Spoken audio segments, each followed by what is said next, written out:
நண்பர்கள் அனைவருக்கும் வணக்கம். இன்னைக்கு நம்ம இந்த வீடியோல தமிழகத்தில் மீண்டும் கனமழை என்ற அறிவிப்பு வெளியாகிருக்கு. ஸோ அதை பத்தி தான் இப்ப நம்ம பார்க்க போறோம்.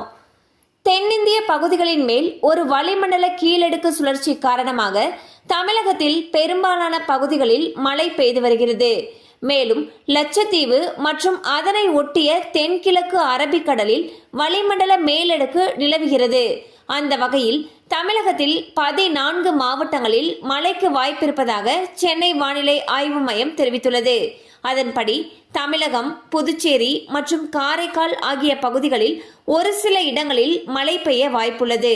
அதன் பிறகு கோயம்புத்தூர், மதுரை, நாமக்கல், சேலம், கிருஷ்ணகிரி, தர்மபுரி, ஈரோடு, நீலகிரி, திருப்பூர், திண்டுக்கல், தேனி, தென்காசி, திருநெல்வேலி மற்றும் கன்னியாகுமரி உள்ளிட்ட மாவட்டங்களில் கனமழை பெய்ய வாய்ப்புள்ளது. அதேபோல வரும் 21ஆம் தேதி கோவை மாவட்ட மலைப்பகுதிகள், நீலகிரி, திருப்பூர், தேனி மற்றும் திண்டுக்கல் ஆகிய மாவட்டங்களில் ஓரிரு இடங்களில் கனமழை பெய்ய வாய்ப்புள்ளது. 22ஆம் தேதி முதல் 26ஆம் தேதி வரை தமிழகத்தில் ஓரிரு இடங்களிலும், புதுச்சேரி மற்றும் காரைக்கால் பகுதிகளிலும் லேசானது முதல் மிதமான மழை பெய்யக்கூடும் என்றும் வானிலை ஆய்வு மையம் எச்சரித்துள்ளது.